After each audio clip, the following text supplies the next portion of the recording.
ഇനി സാമൂഹ്യമായ ഘടകങ്ങളും ഇതിൻ്റെ പുറകിലുണ്ട്. ഇപ്പോൾ ഹാർവാർഡ് യൂണിവേഴ്സിറ്റി 1938 തുടങ്ങിയ ഒരു പഠനം, അവിടുത്തെ വിദ്യാർത്ഥികൾ തുടങ്ങിയ ഒരു പഠനമാണ്, ഇപ്പോഴും തുടരുകയാണ്.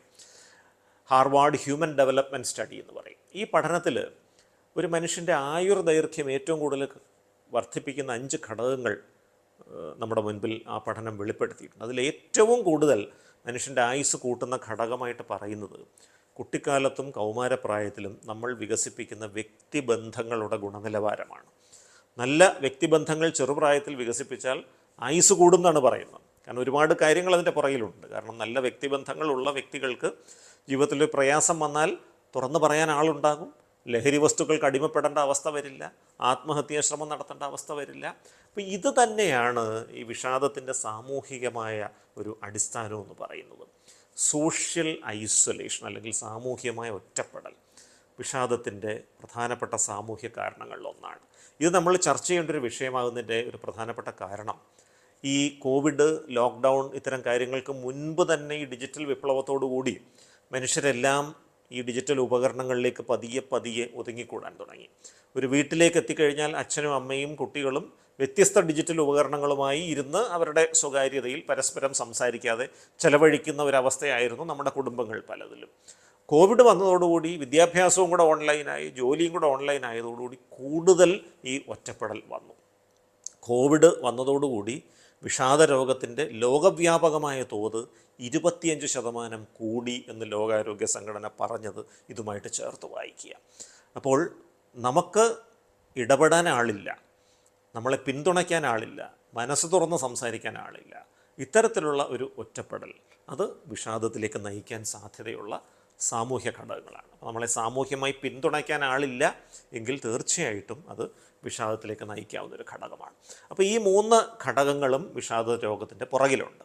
ഇനി എങ്ങനെയാണ് ഒരു വ്യക്തിക്ക് വിഷാദ രോഗം ഉണ്ട് എന്ന് നമുക്ക് തിരിച്ചറിയാൻ പറ്റുക? നേരത്തെ പറഞ്ഞതുപോലെ പല ചെറുപ്പക്കാരും ഐ ആം ഡിപ്രസ്ഡ് എന്നൊക്കെ പറയാറുണ്ട്.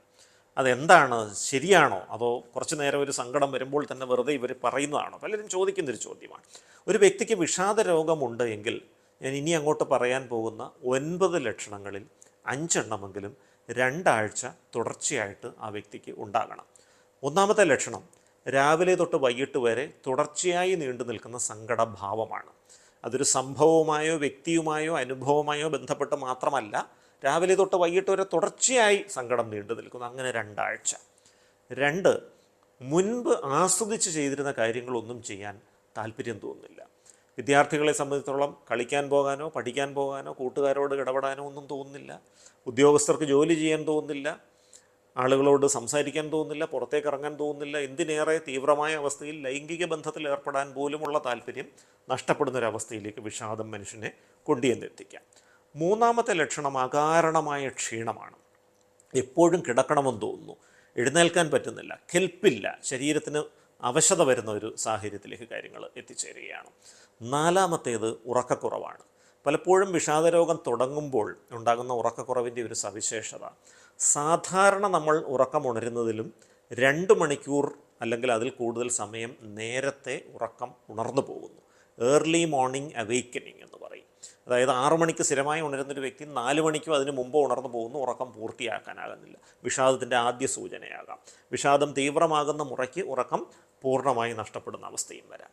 അടുത്ത ലക്ഷണം വിശപ്പില്ലായ്മയാണ്. 5ാമത്തെ ലക്ഷണം വളരെ താല്പര്യത്തോടെ കഴിച്ചിരുന്ന ഭക്ഷ്യവസ്തുക്കൾ കണ്ടാൽ പോലും കഴിക്കാൻ തോന്നാത്തൊരവസ്ഥ. 6ാമത്തേത് ഏകാഗ്രത കുറവാണ്.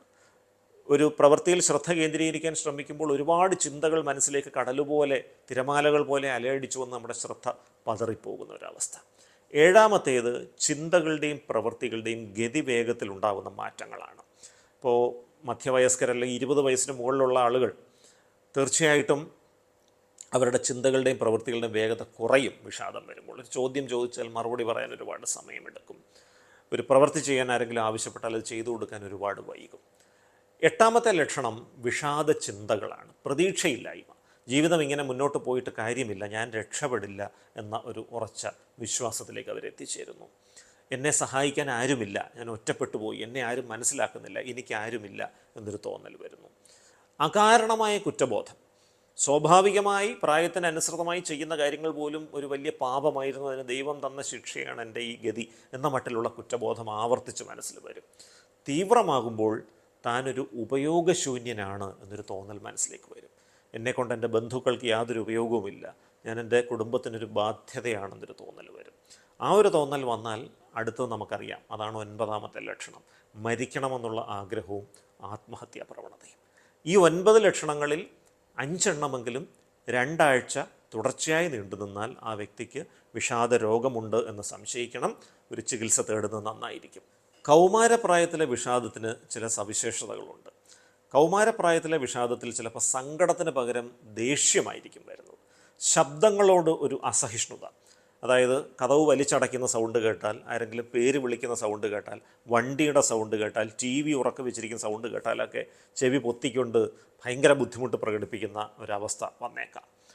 ഇതുപോലെ തന്നെ ഉറക്കക്കുറവിന് പകരം ഉറക്കം കൂടുന്ന ഒരവസ്ഥ വരാം. പ്രത്യേകിച്ച് കൗമാരപ്രായക്കാരായ പെൺകുട്ടികൾക്ക് വിഷാദം വരുമ്പോൾ പകൽ സമയം അത്രയും ഉറങ്ങുക, ചിലപ്പോൾ രാത്രിയിൽ ഉറങ്ങിയില്ലെന്നും വരും.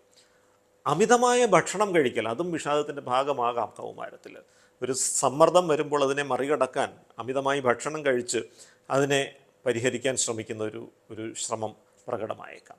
അതേപോലെ കൗമാര വിഷാദത്തിന് ഈ ഒരു സ്ഥലത്ത് അടങ്ങിയിരിക്കാൻ പറ്റാതെ അങ്ങോട്ടും ഇങ്ങോട്ടും ഇങ്ങനെ നടക്കുന്ന ഒരു അവസ്ഥ പ്രകടമാകാം. ഇതൊരു അപകടകാരിയായ ലക്ഷണമാണ്. കാരണം മനസ്സിൽ താനൊരു ഉപയോഗശൂന്യനാണെന്നുള്ള തോന്നലും മരിക്കണമെന്നുള്ളൊരു ആഗ്രഹവും വരുന്നു ഒരു വശത്ത്. മറുവശത്ത് ഒരു സ്ഥലത്ത് സ്വസ്ഥമായിട്ടിരിക്കാൻ പറ്റുന്നില്ല, അങ്ങോട്ടും ഇങ്ങോട്ടും നടക്കാനും തോന്നുന്നു.